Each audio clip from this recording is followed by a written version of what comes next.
From Egypt to East Germany, welcome fellow fans of Clash of Clans from around the world. It is your host Galadon, and in today's episode, the top 4 errors that people make with their base designs. Let's just get right down into it because this first one happens all the time. Notice all of the Inferno towers are set to multi and all of the Expos are set to ground. This can be a problem if you're facing an attack from the sky that involves a very high hit point unit like, say, the Electro Dragon. So sure enough, it was at this moment that he knew. He failed to protect his base from an airborne attack of Electro Dragons. And you gotta think, when you're setting up your base defenses, that, maybe players are going to be weaker coming from the ground. This is going to protect well against a queen charge. And of course, the multi-Farga Inferno is going to do a great job against lots of small units like balloons or hybrid, but not such a great job against anything with a lot of hit points. And E-Dragons really laugh at Infernos set to multi. And also, you have to consider the fact that E-Dragons are really on the rise. You saw the recent episode where I kind of put it in dramatic fashion. Is Clash of Clans broken again? Okay, maybe it's not broken, but they're back. They're bad, and they are going to destroy bases that are, well, just not prepared to stop an airborne attack. Good spell timing and placement is needed, but other than that, you'll notice that Stop Effin' is not effing around when he destroys this base and just pretty much kind of spams all of the E-Dragons in one corner. Nice funneling. Yes, we can give him points on funneling, but the rest of the attack is just going to be E-Dragons pummeling the core, working their way out the sides. And yeah, just a nice attack to watch. We saw a lot of E-Dragon attack 3 stars in the last CWL here in Champion 1, both by tribe and against tribe. Look for that meta breakdown where I actually go into the percentages of attacks used and successful 3 stars, and we'll talk a little bit more in depth about that in a future episode. For now, we're just trying to cover what I saw as glaring base design errors, and this one is just all too common because you really need to start to think about the fact, and especially in a CWL or clan war climate, about the idea that you need to protect against every single attack. If you're in Legend League, it's a little bit different because players cannot adjust their attack to your base, which, by the way, no, that is not going to change in the future. I think it's fine the way it is. But here in Clan War, Stop Effin' had a chance. I realize that's not his name, by the way, but I like saying that. He had a chance to take a look at the base and decide how he wanted to attack it. He definitely saw the multis, he saw the ground expos, and decided, hey, let's come from the air, let's annihilate this base, and sure enough, he is going to. So that is mistake number 1. Always make sure your base is balanced against both ground and air attacks. Okay, moving on to the second attack of the day. Now, you'll notice also in the Town Hall 15 meta, there's a lot of use of blimps. Blimps rolling in and grabbing value out of the core of a base, and that's what we're going to see right here against pretty much the 2 most important, most powerful defenses in the game, the Eagle Artillery and the Monolith. Putting them next to each other, maybe not the best idea ever. Here comes the blimp, and it was at this moment that he knew. He found his Eagle and Monolith too close together on defense, and they get wiped out. Now that's going to be a nice little funnel right there for the charging Archer Queen, but more importantly, the fact that the rest of the attacking troops don't have to deal with either one of those key defenses. Yeah, this is about to be a triple. So this goes without saying. Not only should you worry about where your Eagle and Monolith are in regards to each other and the Town Hall, but also look around for other overly concentrated positions. You don't want 2 scatter shots next to each other. Think about where your scatter shot, Expo, Inferno Towers, Clan Castle, Archer Queen are. All of those things are key. Now, obviously, you can't spread everything out so that each defense is by itself. That wouldn't make sense. You gotta have well-defended portions of the base.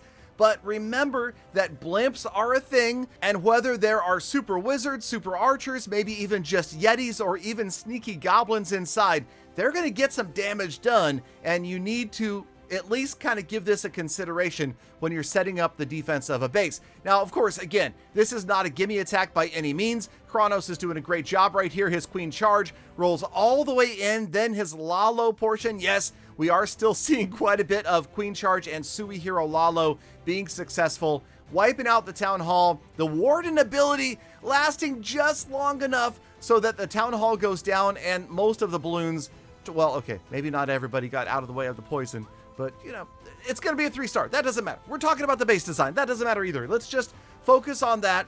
Tip number 2 is make sure that you kind of consider the idea of a blimp entry so that you make sure you balance things out, and primarily the Eagle and the Monolith. Obviously, those are the big key defenses. Think about them first, but consider all of the other defenses as you set up your base.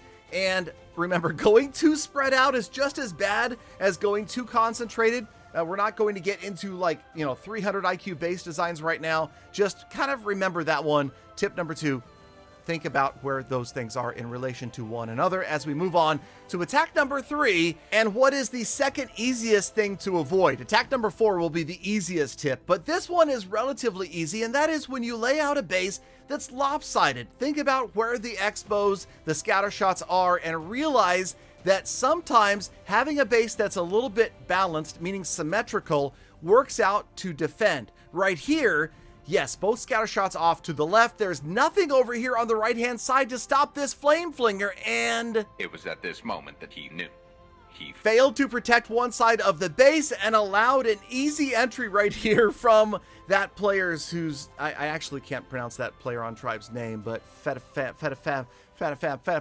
Anyway, yeah, okay, so the key is, notice the scatter shots, the X-bows way off to the left. This is going to allow this flame flinger to get in there and annihilate everything in its path all the way to the Town Hall. I kid you not. Yes, the flame flinger will single-handedly be responsible for destroying every defense up here and taking out the Town Hall. Now, major credit to P from Tribe Gaming for figuring this out, for recognizing it, and for rolling in right here, knowing that the flame flinger was going to make it all the way. This is a relatively high IQ attack that many of us would not have figured out, but just insane value right here. And the rest of the attack well executed as well. Obviously, we're looking at Titans, which we don't see a lot of, although they are around a bit. It's exciting to watch, but definitely the highlight of this attack was watching the Town Hall fall.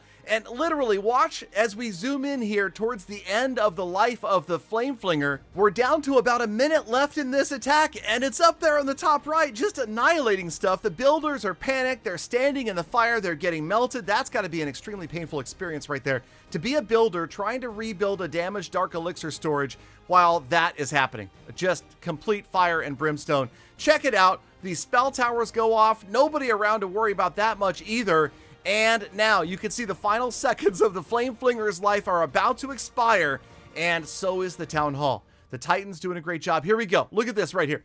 Final shot is going to be coming in right any second now. Here they come. There goes the flame flinger. There goes the Town Hall. Oh man, it was fun to watch. The Hog Riders, yeah, they get over there, and actually they do wipe out a couple of those weaponized builder huts before they go stand in the poop that is the poison from the Town Hall 15. But it's okay because, well, oh, did they all stop and look at that bomb? They're like, hey, what's this? And then it blew up in their face, and that was the end of them. So yeah, great attack. The key is, again, to remember that you need to balance things out. As cool as it might be to have an unpredictably asymmetrical base, balancing the defenses from the left, right, top, bottom is going to help prevent what you saw here. All right, let's move on to the final attack of the day and the easiest base design mistake to avoid. That is being pointed out by Mr. Builder right there, leaving a 3x3 gap anywhere in your base, because then the enemy can deploy right in that spot. And of course, that means It was at this moment that he knew. He forgot to fill a gap in his base, easily prevented by just using the scout mode on the base design. It will show you where those gaps are. And yes, it happens a lot. I'll tell you right now, I'm amazed at the number of bases I see with gaps when I'm out in Legend League or I'm trophy hunting, right? The higher you get, of course, the fewer times you're going to see this mistake.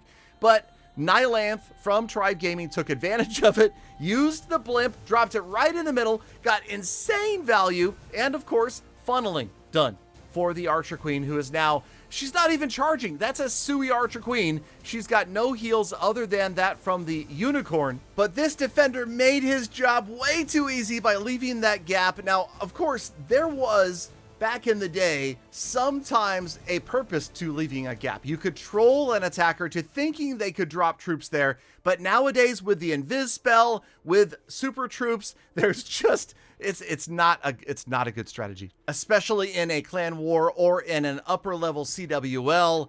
It's not going to work. It's really not going to work. So yes, it's exciting to watch some of these attacks. It has been fun to see the new Town Hall 15 meta. This is, of course, Tribe Gaming competing in Champion 1. We are in the off season, so the whole new meta development is still happening. Bases are getting slowly upgraded. There are relatively few players that have maxed out Town Hall 15s, even in Champion 1, so things are going to evolve. But there are just basic base design tips that you can pick up from these attacks that will keep you from making the mistakes that some of these players made. And I hope that you guys find this stuff interesting.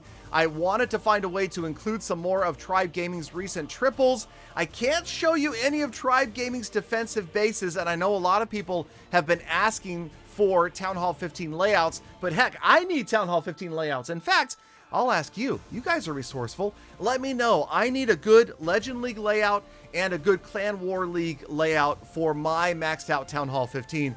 I'd appreciate your help. If you guys want to link that up in the comments, I'd be more than happy to check it out. In the meantime, thank you guys so much for sticking around all the way to the end of the episode, for being a true #Galafan member. Now get out there, make the best of the rest of your day, week, month, and year. Be kind to other people, animals, and the planet, and I will see you all back here again tomorrow for more Full Attacks.